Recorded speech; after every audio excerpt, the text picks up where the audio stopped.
yeah. Welcome back to another episode of Drafts with Jordan and Josh. I am one of your hosts, Jordan Blocker. With me is always the purple toad today, Josh Liskowitz. How you doing, buddy? I'm doing all right. I'm doing better than I was on Saturday, that's for sure. You'll have to tell us your battle story here in a second. We are excited to get going into everything today. We're going to be talking to the huge. We'll be hitting up on the rookies. We'll be hitting up on how the quarterbacks performed. We will be hitting up on the draft scene overview from last week.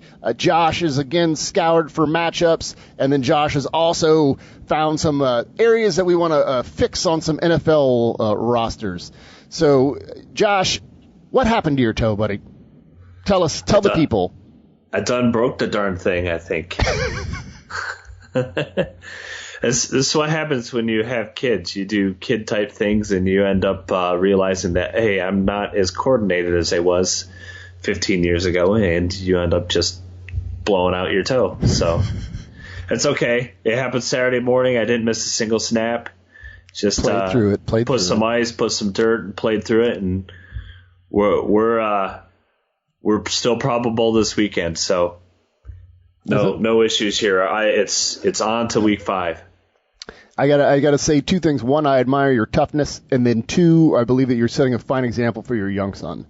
That you are willing to just play. That's debatable. That you are willing to play through pain for the team to not let everybody else down. All right, so Josh, we're going to start with these rookies. Again, the wonderful Billy Moy puts together this list at ProFootballFocus.com each week where he is tracking the rookies of the year, and Josh's guy has been tearing off the whole league, basically. He's got to be in the MVP race. I would think. I think he is it. I would think. And that's, again, Chiefs running back Kareem Hunt. Josh, again, gets to gloat about this for as long as it continues, because was his pick, and it's panning out. So, Josh, he had a game grade, just right now his grade is 93.4. Yeah. And that's ridiculous, Josh. That's crazy. He's getting it done in all kinds of ways. Yeah, he is. And man, you watch that Monday night game, and the other thing about it, it's not like he's getting a ton of help around him. They're getting good play out of Kelsey, of course, as a receiver, and I think Alex Smith is generally playing well. But you look at that offensive line, that's already not a great offensive line. Right at the beginning of the game, right off the bat, Monday night, they lose probably their best guy, Laurent Duvernay-Tardif, the right guard, and put in, I don't even remember who they put in. And it's not a very good line, but he's able to create by himself, and he's still leading the league in elusiveness, I believe, and certainly in total number of missed tackles forced. And he had just a couple of runs there down the stretch when he started to wear Washington out that were just unbelievable and completely on him in terms of his ability to create. When there was not much there. It's just really, really impressive what he's done, and he's got to stay healthy, of course, and we're going to go through a couple guys that are on the list that are going to end up dropping because of health now. But what can you say? It's been a very, very impressive start for him. Yeah, it has, and yeah, let's hope he does stay healthy. But again, I think we've addressed his sort of running style before and how he can run with a sort of body lean and avoid taking those big hits to his legs and stuff. So yeah, let's hope that holds up. All right, at number 2, Josh, we have Tre'Davious White, the corner from the Bills. He continues to keep making plays for them. Right now he's got his PFF grade is up to 88.7. I think he had did he have a scoop and score or something like that in this last game? Yeah, he made Team of the Week. Oh yeah, I believe this past week. So he was one of the top 2 quarterback grades in the entire league this past week. I did not know that. Yeah, that's why I listen to this podcast, so you can tell me things like that. Yeah, so you can learn something for once. Wow. Damn kids in a rock and roll. But opposing quarterbacks have a 53.7 passer rating when targeting White. That's pretty darn good. That's 14th lowest among all cornerbacks. And when you consider, again, the fact that he's a rookie, that is extremely impressive. He's been top 2 or 3 the last 3 weeks, and I think he's going to continue being there. We all know how much I liked him coming in, and it's going to be a battle in my opinion, between number 2 and number 3 just to see who ends up number 2 behind Kareem Hunt when this is all said and done for Rookie of the Year. Man, those LSU corners, they just keep cranking them out. They do. Every year. It's like right now, the sort of West Coast version of that would be Washington. Man, they just have like so many DBs they just keep cranking out every year. Don't sleep on Colorado. Oh, I know, right? All right, so Josh, Billy has not one, Josh, not two, Josh, but 3 new entries in the top 5. Yeah. So that's exciting. So we had some movement. So number 3 now is Marshawn Lattimore, the rookie. The rookie. They're all rookies. They are. This is why this is a segment about rookies, Jordan. I'm terrible at this. So his PFF grade is 84.1 right now, Josh. And again, he's playing like we thought he was going to play. We viewed him as an elite player coming in. Is probably the premier corner coming in, and he's really played like it, Josh. Yeah, I think we're going to see a big and pretty instantaneous turnaround for the Saints. Obviously, the first 2 weeks were a disaster, and Lattimore was the only one in that secondary not making critical errors. He missed week 3, and then I think they started to kind of figure some stuff out with the rest of that group. And now that he's got a legitimate corner opposite him, I think he's going to continue to play well because he's just that good. I know our Mike was going on and on and on Twitter the other day about how great he is and how he wants to have 10,000 of his babies and all that stuff. And it's kind of creepy, but he's not wrong about how good Lattimore's been. He's finished 2 games with an overall grade of 87.0, and I venture to say that the vast majority of the defensive backs in this class, in what people hyperbolically claim is the greatest quarterback class ever, I venture to say there won't be more than a couple of them that do that the entire year, and it's 2 of his 3 games he's played. He's done it in. It's been impressive. All right, yeah. The next player on this list it's almost like, it's almost like an honorary salute, right? I mean, he gets up into the top 5, but he's not going to stay in the top 5 because he's not healthy anymore, unfortunately. Yeah. That's Chris Carson, the running back from the Seahawks. It's like when you get second place on Jeopardy and first place beats you by $50 and gets $35,800 and you get $1,000. That's what this one feels like. Sorry, Chris Carson. He lost on Jeopardy. So PFF grade at 82.5 right now. Again, it was from listening to the show, because I listened to the show earlier in the summer when we discussed why each team took each player. And remember, Josh, this was a Pete Carroll pick. Remember, he was really, really the coach, the man. Pete Carroll was really the sort of drive behind this Chris Carson pick. Kind of devastating blow for him to be gone now. Yeah, and he was ranked 7th among all running backs in elusive rating. And again, when you think about that offensive line, you better be elusive as a running back, because it's not like you're going to get a lot of consistent help from the line. They're just not. And you have to worry about them going forward without him, because that's certainly not Eddie Lacy's game. Eddie Lacy's not a guy that's going to make you miss at the line of scrimmage. He needs to get ahead of steam. He needs to get downhill. He needs a little bit of space to start with, so you worry about him. We'll see what they get from the other 2 guys. I kind of suspect down the line we're going to see more production out of McKissick and Rawls as well. We'll probably see him finally active this week.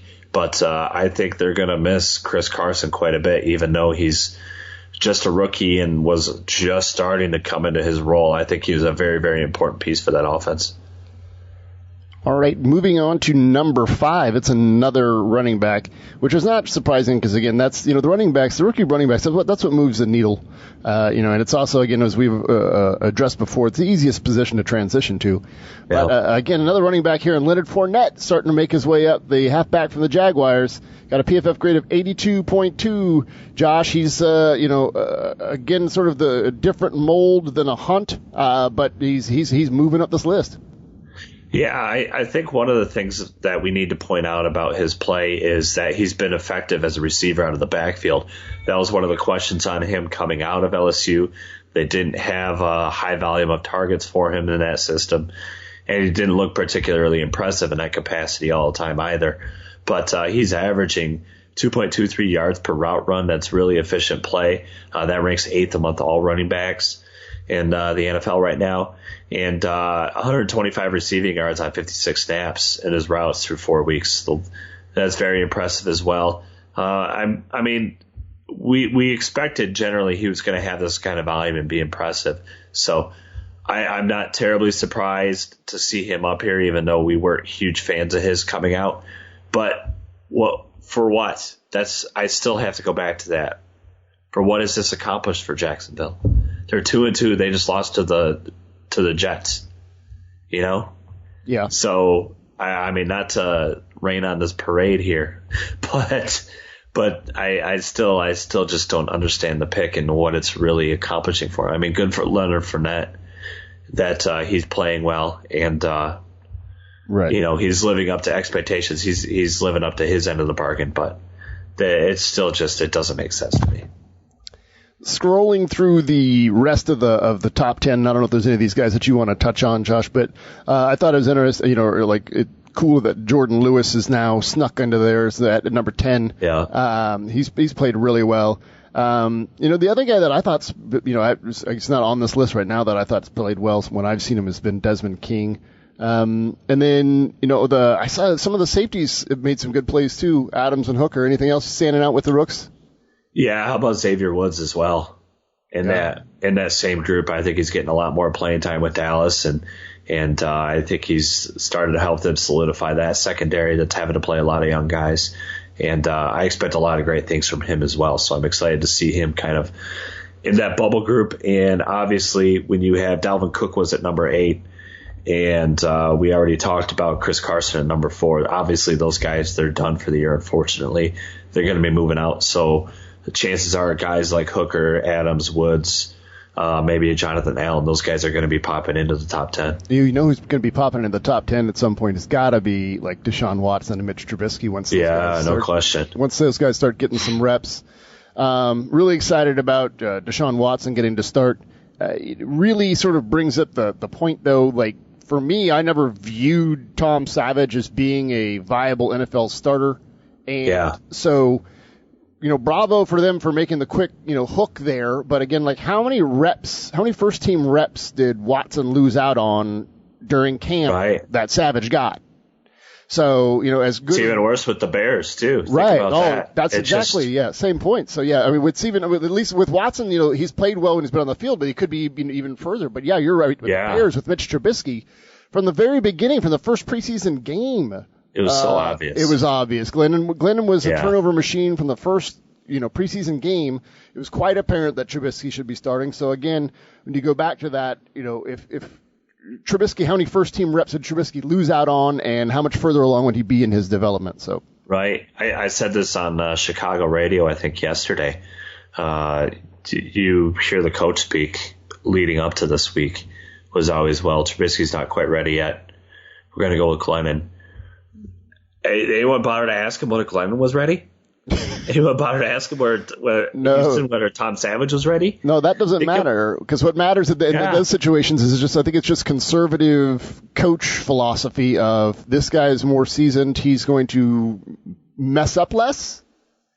Not necessarily give me the best chance to win, but give me the smaller chance to lose. It just seems like sort of a fear-based coaching rather than like. Oh, it totally is. And neither of those guys are guys that are going to not make the critical mistakes either. Right. It's not like Minnesota has Case Keenum right now playing. Like if you had Case Keenum, okay, I get it. Yeah. I get it. Case Keenum is a legit backup. Don't kill me for saying that, people, but he's a legit NFL backup. That's what he is. That's all he is. But if you really want to bring a guy along slowly, okay, if you have Case Keenum, okay, that's fine. Those guys aren't even Case Keenum. They're not. And both teams suffered because of it. I mean, you look at Houston, and that first start and a half for Watson was just brutal. But how quickly he's turned it around the last 2 weeks. Mm-hmm. Just think, if he had been that guy, as you said, and had gotten all those reps before, might be a different story. They might have another win under the belt. Quarterbacks gotta have the reps. All right, Josh, we had done a fun little experiment last week where you sort of brought to light an issue that sort of popped up on a Sunday and a sort of Saturday solution for that. So, that's what we're trying to do now. We're just like, we're going to discuss something that really was apparent to you, Josh, as an issue out of the Sunday games, and we're going to look at some of these top prospects who are coming in who could possibly fill that role. So, Josh, I'm sitting there and I'm watching, the Giants game from what I could see because there's a lot of glare off Ben McAdoo's hair, and I'm noticing that there's a lot of pressure getting to the quarterback. Is that one of your issues? Yeah. I don't think this is a big surprise that we're going this route, but Ereck Flowers has not been good for the Giants. He doesn't appear to be getting better. His technique isn't getting better, so I'm not too convinced he's working on it at the level he needs to be. So far this year, he's given up 4 sacks, 2 hits, 6 hurries. That's in just 4 games. His run blocking has been worse. If you can imagine that, his run blocking grade is 37.8. So you're saying that the Giants could use a left tackle? Is that what you're saying, Josh? I think they could use a left tackle, okay, yes. And let's be honest, they're 0-4. If the draft were today, they'd be picking in the top 5. Okay. So they're in position to take a really good one. All right, so then out of these guys, again, if they're going to be picking early, and even at this point, let's say they're probably picking in the top half of the first round. Sure, that's fair. Give me one. No, not just one. Give me at least 2 guys, Josh, that can possibly fill this role for the Giants. Give me a Saturday solution for that Sunday issue, Josh. That's a good way to put it. I like that. You got to start at the top. The top guy is Connor Williams from Texas. He's out with an injury for the rest of the year, but it's not like a long-term ligament type deal where it's going to keep him out long-term. It's not going to affect his draft status at all. We've talked about him throughout the summer, how he is the best lineman in the draft and would have a shot at number 1 overall if it weren't for all the quarterbacks and the needs at quarterback coming up. But, he in his career, 897 career pass blocking snaps at Texas. 1 sack, 2 hits. Jeez. Only 1 sack and 2 hits. 897. That's ridiculous. Yeah. That's awesome. And you look at him, he's a complete package. He's not huge. He's got good size. He's a great athlete. Super competitive and physical and powerful. He really has everything you want in terms of being an offensive tackle, a starting left tackle at the next level, plug and play guy. He's a no-brainer for the Giants. I think when you start seeing mocks start rolling out, he's going to be a very popular pick to the Giants. Yeah, they get they're going to need to do something. The guys that they're going to get is going to have to fit like a certain mold or role. Like he's going to have to really be able to get out to that edge quickly because of all those. Just think of all the excellent pass rushers in Philly alone. So these tackle prospects are definitely going to have to be athletic enough to be able to, really protect that edge. Yep. And you wanted 2, so how about Tariq Cole from Rutgers? Nice. Staying nice and close to home. So I don't actually know if Tariq Cole's from New Jersey, but obviously the Giants are, so it's not going to be a long travel from college, at least for him. No sacks or hits allowed this year. He gave up just 1 sack, 2 hits last year. Run blocking grade is 84.0. He is a top athlete, real competitive kid, and he's had to go through quite the gauntlet. If you think about the Big Ten in terms of rushers, they just got massacred by Ohio State last week, and he didn't give up a sack. It wasn't for all their ills against Ohio State. It wasn't on him. He continues to perform well against premier talent in the Big Ten with what the Big Ten's put out in defense wise, and I think he's certainly an NFL caliber starting athlete at the position, and I think he's going to be a first round pick when it's all said and done. All right. He's really looked good, with the times that we watched him over the summer. I haven't got to see him as much as you have during this year, but I said Big Ten too. I graded his first game this year, which is against Washington. Oh, yeah. So it's not like Washington's devoid of talent either. So, I mean, he's played against a lot of top talents, and he's played very well. All right, so another issue that sort of stood out to you and to the rest of America this past week was that the Colts didn't really have much of a pass rush. They weren't able to generate much of a pass rush there, and especially off the edge. So, are you thinking that you want to try to find them an edge rusher? Yeah, they absolutely need a true speed burner, a true edge rusher off the edge. How do you not just light up Seattle? They had Seattle on the ropes in the first half, and then all of a sudden it just fell off a cliff in the second half. They could not get any pressure on Wilson. How you can't get pressure on Wilson against that line, I do not know. I mean, Odiambo's even banged up, and they're still not getting it. So I want to give them a pass rusher. They're again in position to where, unless Luck comes back in a couple weeks and rides his horse in and just goes crazy with them and they start winning a ton of games, they're going to be picking pretty high too. They're going to be in position to draft an edge player pretty high. So where I want to start is our top edge guy, Harold Landry from Boston College. 22 total pressures in 5 games this season, 12 run stops as well. You look at him on film, there's no one that has a better first step, better bend around the edge than Harold Landry, and he's starting to incorporate a wider variety of moves as well. I think by the time he's entering the NFL next year, he's going to be a very polished product, ready to rain terror on quarterbacks, and I think he'd be perfect for the Colts on that turf. Yeah, I mean, he has such wide array of moves. He's got those inside moves and those outside moves. Yeah, he would be a great fit on that turf. And a lot of good quarterbacks to chase after in that division now. All right, well, if they can't get the one of the premier pass rushers in this draft class, let's just say that Landry goes before them. Give me another guy who could sort of fill this role for them. Yeah, this is a guy that a lot of people probably haven't looked at too much yet. But how about Justin Lawler from Southern Methodist? He's been a monster this year. 6 sacks, 8 hits, 14 hurries. He had huge grades last year. What did he do last week against Connecticut? Oh, he had 4 sacks, 4 hurries. That's all. He's had at least 6 pressures in 4 of the 5 games this year. He's been absolutely dominant. I know it's against a little bit lesser competition. That's fine. But he's been outstanding. And I think he's going to be able to translate to the next level. Not quite sure where to peg him round-wise yet. But, again, when you're talking about a guy that's probably not going to go within the top 15, 20 picks, that still brings you a lot of production. And where he's at, that's Justin Lawler. Nice. As an aside, and this kind of just goes against, I agree with you, the Colts need to get an edge rusher. But I've decided, Josh, I've decided the perfect way to play Russell Wilson. It came to me. It came to me. I had an epiphany when I was watching him. I think during this game to scramble around and do his thing. Maybe it's the Colts' lack of pass rush that inspired this epiphany. But here's my idea on how to defend Russell. Are you ready, Josh? Let's do it. Let's hear it. Only rush 2. Just rush 2. Just rush 2.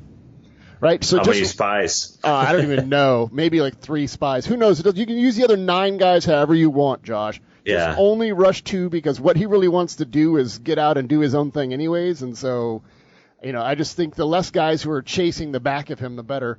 I think it might be worthwhile to just rush heavy A-gap. Constantly kill those A-gaps and just contain to the edge on both sides.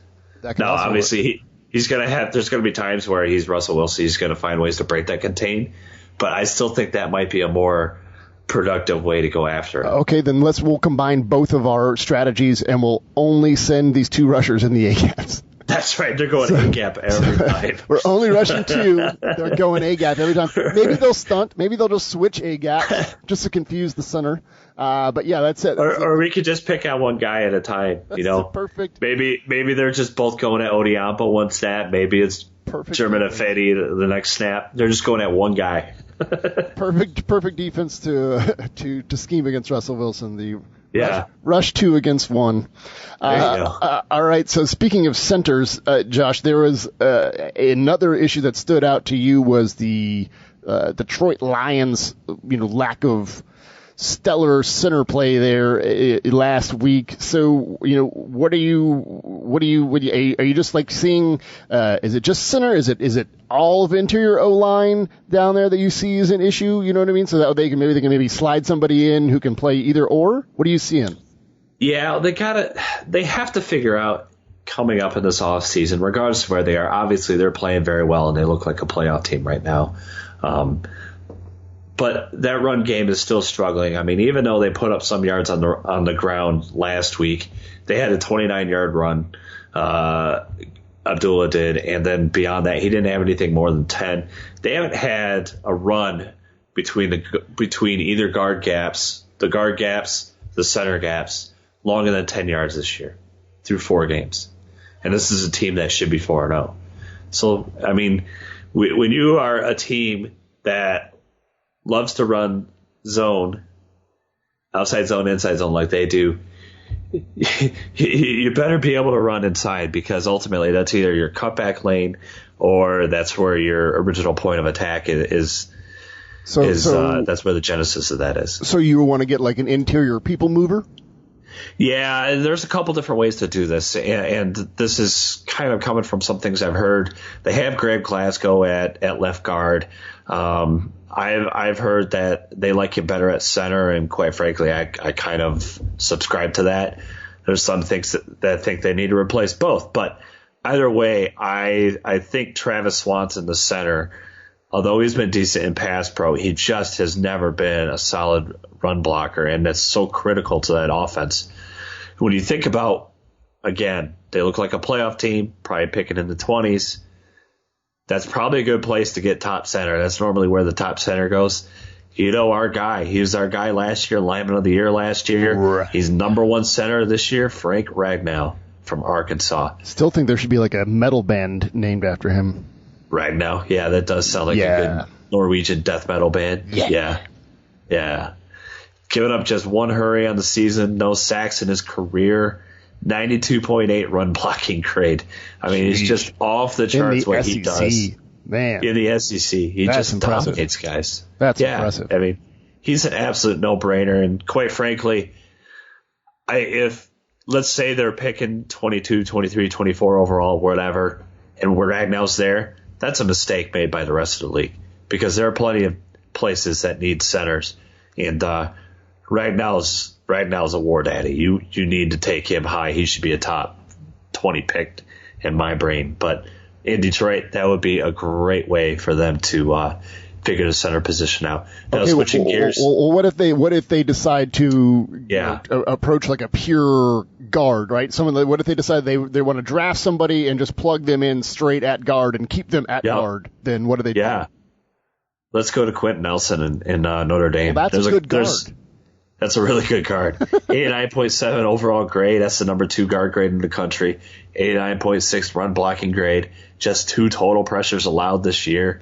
He's been outstanding for Notre Dame, and he's a mountain of a man, but he's a good athlete, and I think he would be awesome there. Again, plug and play.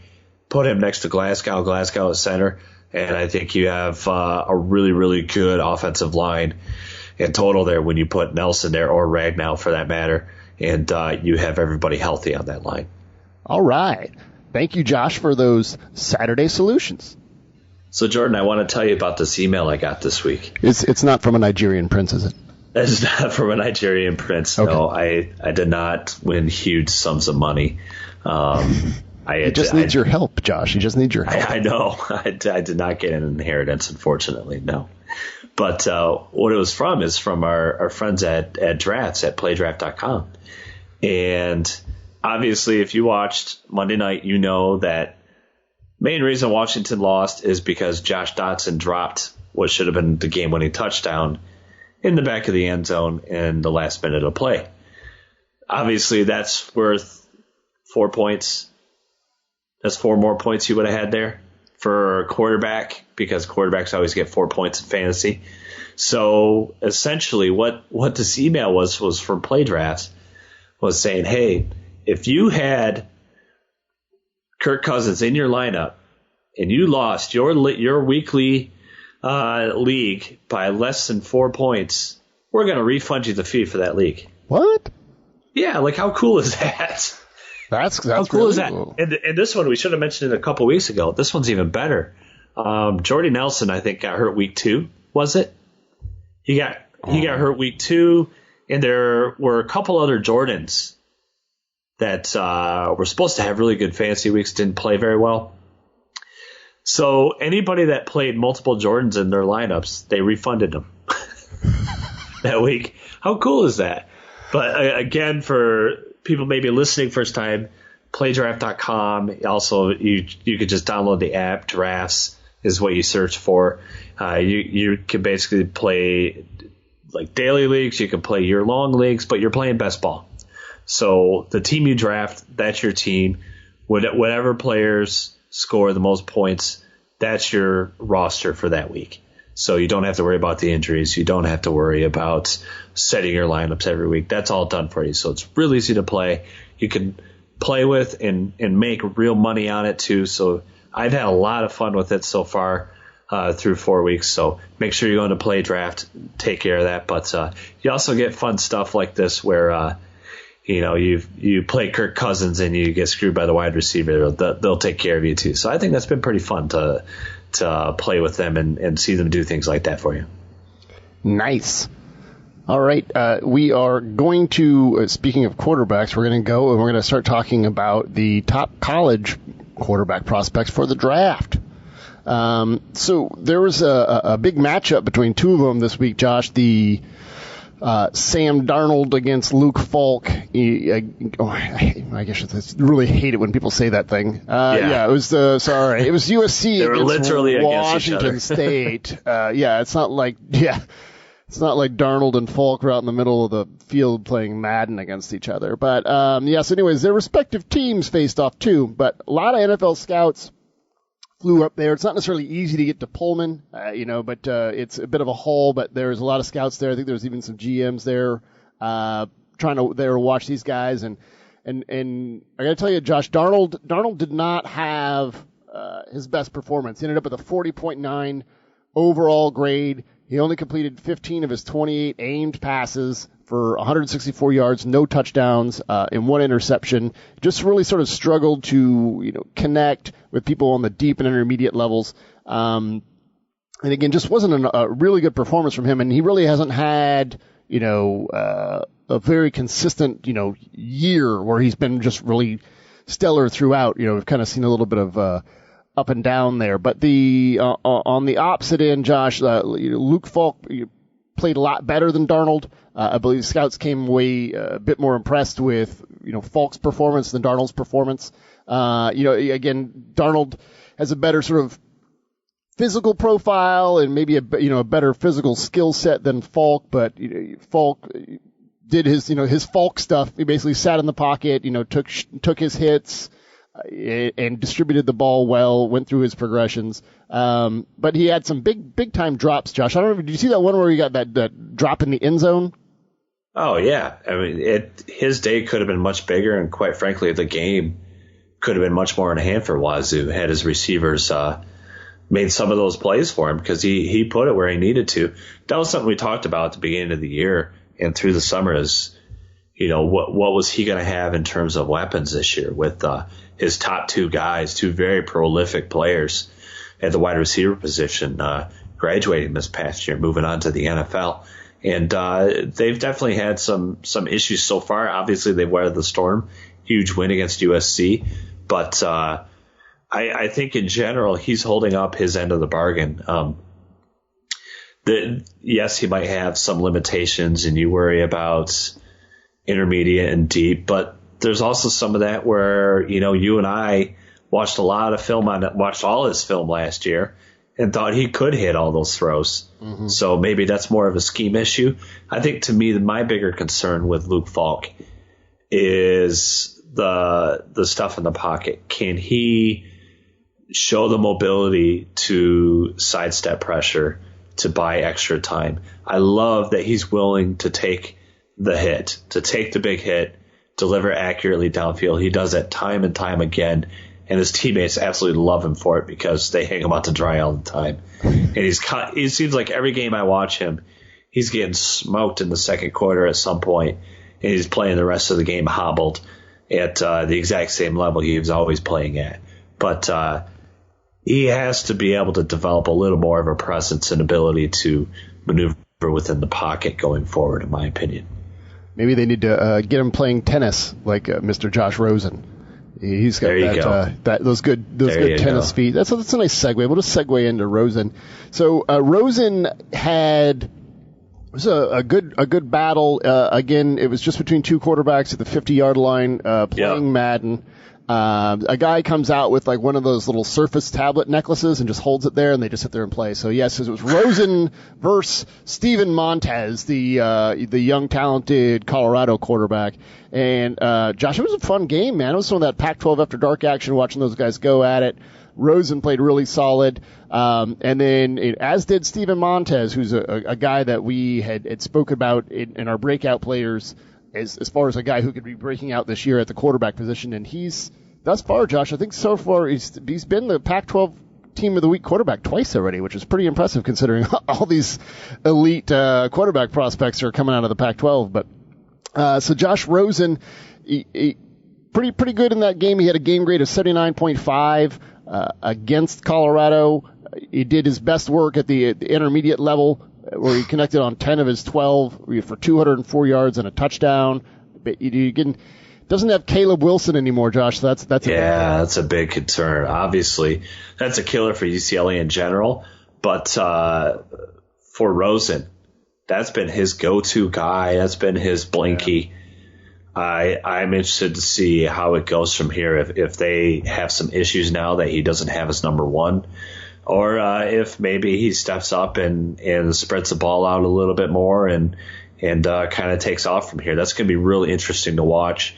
I mean, you hate that for UCLA and for Rosen, but at the same time, scouts kind of probably like it. Not obviously they don't want the kid hurt, but at the same time, they're getting to see Rosen under a little bit more pressure than he already was. So that's a good thing from that. We're probably going to learn a little bit more about Rosen because of that. I don't like the way he passed the ball deep last week.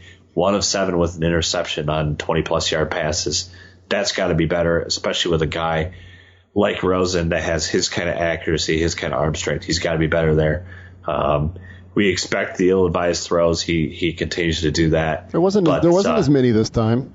No, I know there weren't as many, but he's got to have at least one. He's cleaned up his act. Yeah, he's got to have at least one every game. He's a YOLO ball guy. He is the YOLO ball. You know guy. what Steve Palazzolo compared him to Jameis Winston. You know what I mean? So you get the YOLO. You get the YOLO balls with Jameis. You get them with Josh Rosen. It's just part of their DNA. Yeah, the problem with that is if you're the YOLO ball guy, you better hit those deep ones. And if you can't have too many more of those games like last week where he's 1 of 7 on deep passes. Well, one other aside too. You mentioned Pac-12 after dark. Could you imagine if it was Big Ten after dark? Be the most horrible thing ever. And I'm a Big Ten guy, okay? I went to the Big Ten school. You guys aren't wacky enough. I love watching Big Ten football, but that would be horrible at the end of a long day of college to sit down and watch Northwestern against Purdue. That would be terrible. I agree. So at least these Pac-12 games are entertaining. Usually down to the last minute. There's usually some sort of crazy comeback. So that game was really good. It really came down to the wire too. But yes, fun game to watch. And as an aside on that I would say it's probably safe to say that you can go ahead and pencil in UCLA's Caleb Wilson as PFF's PFF's tight end 1 for next year's draft class. He was really impressive, and when healthy, next year should be pretty dominant. Especially if Rosen stays. Who knows if Rosen will stay? I don't know. I haven't heard anything either way about that, honestly. If he's, that's true. I've heard some things on some other guys, but not on Rosen. I haven't heard yet, so that's fair. All right, let us go transition on to Lamar Jackson, the quarterback from Wool. He had played Murray State, so settle down, Josh. Settle down. Okay, it's not necessarily like he was playing Bama. So Murray State, he had a game grade of 95.7. But again, it's had some nice things there happening in that game, even though it was against Murray State. It's Murray State. All right, yeah. So Murray State. So yeah, good game grade there from Lamar. Hopefully we'll see something from him this next week against a better team. All right, now let us go on to Mason Rudolph at Oklahoma State. Right now he had a game. His last game was against Texas Tech. One of those Big 12 defenseless battles. His game grade in that game, Josh, 88.6. What are you seeing from Rudolph? Yeah, I mean, he had a really rough game against TCU the week before, but I thought he played really well against Texas Tech. Just fundamentally sound, didn't make any mental errors. I mean, he had a couple big plays dropped, especially by James Washington. Oh, my God. It's like, we were talking about this prepping for the show. James Washington kind of reminds me of who did I say it reminded me of? Ted Ginn. Just because, I mean, he could blow the top off of any single play, but he's just going to biff that one every game that should be a touchdown. It's frustrating to watch him. But he had one of those in this game. But in general, Rudolph was very, very solid, and I think ultimately he's the main reason that Oklahoma State was able to hang on against a very game Texas Tech squad that not only has the offense that's normally do, but I think they're a little bit better on defense than people realize.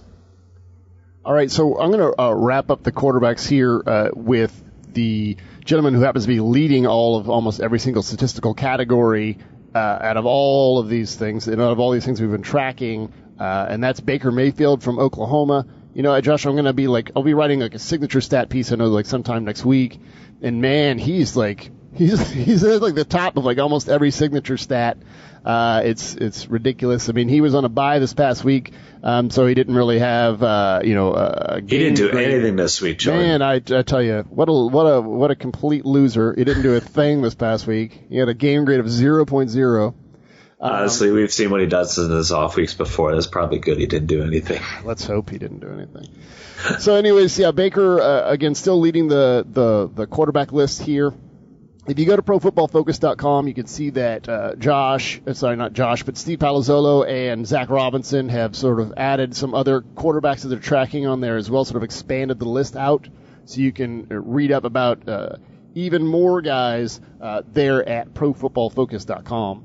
So in all those fun games on Saturday, Josh, one of the big ones that stood out was Troy beating LSU, and I'll be honest, I did not see that coming. It was a total shocker. I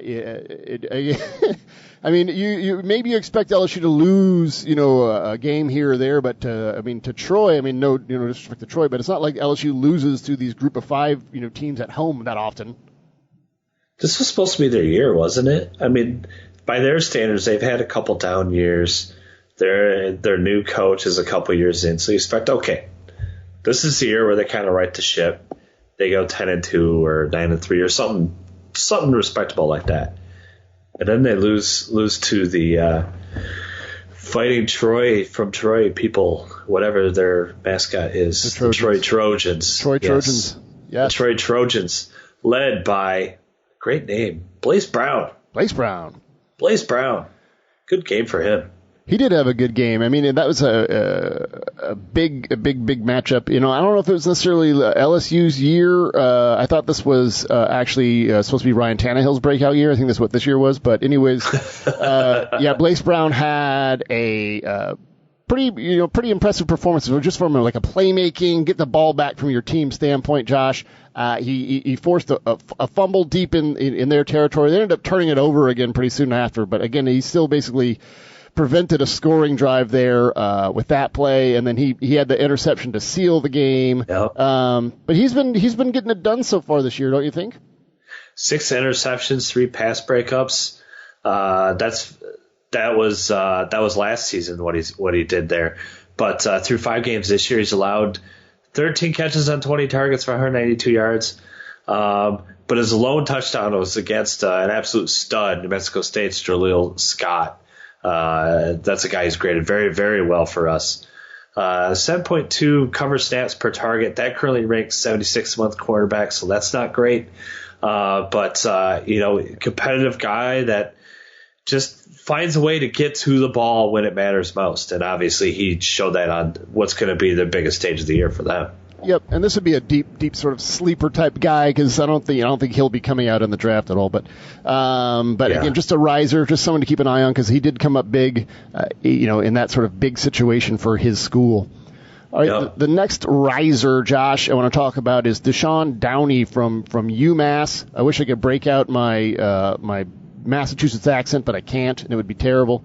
But he is an edge player, but you know what his frame sort of reminds me of? He kind of reminds me, remember, like Anthony Barr when he was at UCLA. He had this sort of like tall, linear guy who could rush from the outside, but he could also rush from the inside. He was really good when he had like a sort of a two-way, rush lane. But yeah, I'm not saying he's like Anthony Barr's level of athlete, but at least as far as like his build and his usage almost sort of reminds me of Barr. But he's been able to get to the quarterback this year, Josh. 4 sacks, 8 hits, 7 hurries, 1 batted pass on 139 reps and pass rushes. So yeah, he's been super productive. When you put the production together with an NFL body type, that's going to get NFL attention, no question about that. Yeah, and that ability to rush from different spots. So ability to show that you can, I can rush from the inside backer A gap, or I can rush it from the outside backer. Yeah, so he's definitely getting the attention of some teams. The next player we want to talk about, Josh, as far as our risers go, is someone that you had highlighted in a matchup, I think last week, was it? Yeah, for this UCLA this game. Week, yeah. The Drew Lewis, the linebacker from Colorado. Now, really athletic. He was, I think at one point he was actually part of the Washington program and got kicked off it by Chris Peterson. I think he ended up at a JUCO and then made his way to CU. Just from what we have been doing as PFF as far as grading his production on the field, Josh, this guy's been all over the place. Yeah, he just does a little bit of everything. When you look, first of all, his pass rush productivity ranks number 6 among FBS inside linebackers with at least 100 pass defense snaps. He can blitz. So he can blitz. 82.3 coverage grade, and that was why he was in the matchups because of Caleb Wilson. That's why we put him in there, because we wanted to see him against him. Back to the pass rush, 4 QB hits, 14 hurries on his 49 pass rush snaps. That's pretty excellent. Yeah, and he's also got he's grading well. He's got an 86.8 run defense grades. He's grading well as a run defender. Like you mentioned, 82.3 coverage grade. I mean, even as a pass rusher. So he's getting it done in all 3 phases of linebacker play, Josh. Really exciting player to watch. And again, a number to watch. A player to watch. Did you say he had 17 total QB pressures? That's like the leader. I think so, yeah. Leader among FBS, inside linebackers. So you always like those guys that you can blitz. All right, the next riser that we want to talk about is the safety Justin Reed from Stanford. He's a guy that Josh and I will be digging around sometimes, looking at how Stanford is using players and looking at their snap locations and things like that where they're lining up. And Reed is a guy who can play safety. He can play that back end, Josh. But I mean, you've seen it, Josh. They use him a lot in the slot. Yeah, they do, which means it's kind of like last year we saw it a lot with Colorado's Tedrick Thompson. I loved his play there. Getting, I don't want to say similar production because it's hard to do what Thompson did last year, but Reed's been excellent. 46.4 passer rating when targeted. That's barely above incomplete pass level. So he's playing extremely well. He's only allowing 1.41 yards per covered snap this year. That ranks 16th amongst all FBS defensive backs. So he's playing extremely well. I'm interested to break it down to really get into that Stanford secondary because they have a number of guys. They do. So you kind of want to figure, is it kind of the collective that's doing it, or do they really have these individual skill sets that all should really translate to the next level? They do, because there's at least 3 guys that I could think of, maybe even 4. Yep. And so, that's something that, you and I are going to have to spend some time once the things slow down, just watching the Stanford secondary, just determining who's who and who can do what where. Again, with Reed's ability, we know this from listening during the summer and us discussing how NFL teams are valuing players. Josh, that ability to play in the slot, man. The NFL loves that. That's the starter. So yeah, that's if you can play in the slot and play on the back, they're really really really going to like that. So anyways, he's a guy that is rising. I believe he's an underclassman too, but rising up the board, Josh. So let's move on now to, we know your degenerate eyes have scoured the college football landscape looking for advantageous, fun matchups between, stellar prospect players. Who are you looking at this week, Josh, as far as key matchups between the prospects going this week? Well, I think you'll be happy this week, Jordan, because last week it was very, very trench heavy. And while we do have a couple of those matchups to talk about, we do have some good skill position ones as well, a couple at the wide receiver quarterback position. But where I want to start is in the Florida LSU game, which is traditionally this amazing game between two of the top teams in the country, and quite frankly, they both kind of stink this year. But LSU just lost to Troy. LSU lost to Troy, and Florida just hasn't looked very good at times. They got a really lucky win in Tennessee, and obviously Michigan handled them pretty well early on. Missed a game because of the hurricane, but Florida hasn't looked great. But I am still excited to see offensive tackle Martez Ivey against Arden Key, who's supposed to be the pass rusher supreme in this class for LSU. Hasn't really done so thus far. First game back, Arden Key, which was week 3 because he didn't play the first 2 weeks. He had a hit, a sack, in a hurry, and he had 2 pressures the following week, 0 last week against Troy. Now, Troy only threw the ball 16 times, so that's obviously part of it. But the fact of the matter is, against that level of competition, especially when you consider last year Troy's left tackle is in the NFL now. So you don't expect a school like Troy to just... Their best blocker's gone. Yeah, you don't expect them to just plug and play another NFL-level left tackle there. That's just not going to happen. And he didn't get anything last week. I think, though, this is the week where it comes back for Arden Key, where he really gets his. Ivy, he's had some struggles all year long. His ground game, run blocking grade sits at 38.5 right now. Against Vanderbilt this past week, he gave up, three more pressures. His total through 4 games is 10. And I kind of think Arden Key is going to get his this week. Nice. Yeah, it's going to be, again, like you mentioned, it's going to be one of the premier tackle/edge matchups, the one-on-one premier one-on-one matchups with a guy that could be a top 5 pick, possibly, if he produces that way. So yeah, it should be pretty awesome one to see. Again, epic SEC battle there between, 2 top prospects. All right, Josh, the next one, we're getting away from the big uglies now. You said I didn't have to do with just all big uglies this week. So This next one that you have highlighted is Texas A&M wide receiver Christian Kirk against Alabama corner Minkah Fitzpatrick. Man, that's going to be interesting. Christian Kirk, this really explosive, slot receiver / returner / do-it-all guy. They'll probably try to get him design runs and touches like that. He's just a playmaker. Against Fitzpatrick, Josh, who's got to be one of the handful of top corner prospects for this draft. Yeah, and even with that being said, he'll play a lot in the slot, and he'll match up against Kirk. We saw it last year. Those two went head-to-head. Actually, Kirk had 2 receptions for 24 yards against him last year. So not a heavy day against him, obviously. But they did see each other last year, so it renews that rivalry. How have they done so far? Well, Kirk's best game came in week 4. Against Arkansas, he had 5 balls, 110 yards, 2 scores. 79 yards came after the catch. He had an 81-yard reception. That's obviously accounted for the bulk of his yards that game. 5 games this year, though, Fitzpatrick, he's surrendered just 97 total yards on 24 throws into his coverage. So that's outstanding. And I'm interested to see how this goes.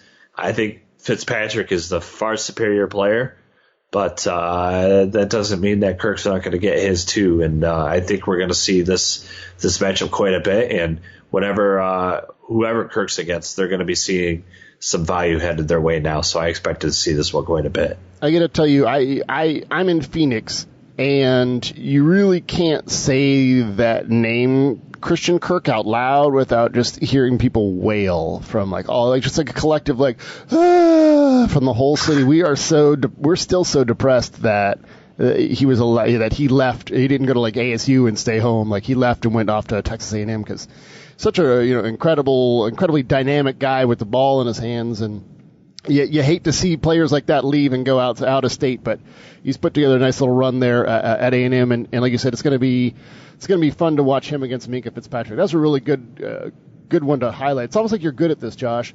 That was a really good one to pick out.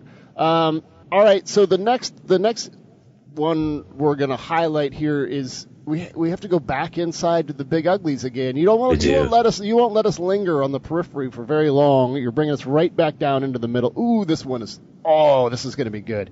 Michigan State center Brian Allen against Michigan defensive interior lineman Maurice Hurst, who we think is a top 10 pick. Again, a top 10 defensive lineman going against one of the better centers in that conference, let alone probably even more beyond the conference. But I mean, Josh, this is going to be a battle right there in the middle. One of the things that you and I as draft guys and PFF guys, we always trying to find that middle ground of where does the scouting and the analytics intersect. Obviously, both these guys grade extremely well. I think Hurst is a top 10 pick. I think most of us at PFF do. Brian Allen, even though he's grading extremely well, when I watch him on film, I don't get that excited about him. I don't think he's a top athlete. I don't think has supreme strength. And I think this is the kind of game that can kind of expose him a little bit, and maybe to at least to NFL eyes in terms of what he really is or isn't. So it's a huge opportunity for Allen. That being said, I mean, it really hasn't mattered what's been put in Maurice Hurst's path. He's just destroyed all of it. He's just such a dominant force with his explosion, his power, his get off at the snap, and quite frankly, if they're going to be seeing some one-on-one matchups, which obviously they are, I think it's going to go Hurst's way in this one. This will be one of the Big Ten before dark matchups. Yes. Although it is the evening game. Oh, it's night game in the big house at 7:00. So. Ooh, all right. Yeah. You Midwesterners are definitely going to be up late. Us Pac-12ers, we're used to it. All right, getting out of the pit and getting back outside, we're going to talk about matchup between Buffalo wide receiver Anthony Johnson and our guy, Western Michigan corner Darius Phillips. Now Darius, we're high on him. We think he's very athletic. He's twitchy. He can play inside or outside. But Josh, he's not that big. You know what I mean? It's not like he's a 6'2" corner, and he's going up against a pretty big wide receiver here in Anthony Johnson. Yeah, see, this is why NFL teams are going to love this matchup, because Johnson's been super, super productive. 26 grabs, an average of 16.8 yards per catch so far this year, 436 yards receiving. So he's been excellent for Buffalo. And again, 6'2", 207, much, much bigger, probably a good 4 inches and maybe 20 pounds. On Darius Phillips, so that is definitely something NFL teams want to see going against Darius Phillips. And let's be fair, as great as he was in that game, week 2, that I graded against Michigan State, he hasn't been since. We have to be fair. In the 3 games since, he's given up 9 catches on 12 throws into his coverage, 1 touchdown, hasn't defended a single pass after defending all 5 passes thrown away his way in that game against Michigan State. So he needs to get back on track, and this would be a great week for him to do it, because he's got a matchup that's going to have NFL eyes watching. Yeah, I mean, that's just a great point that you mentioned. Again, here he gets to go up against a guy who's just so much larger than him, who's got an NFL-type frame, and we get to see how well he does and how he responds to that. Maybe he had a couple down weeks because, he stepped on something or stubbed his toe and has a purple toe, like a broken purple toe. You know what I mean? Like, those things that's happen. No excuse. I'll tell you that. That's no excuse. Gotta perform.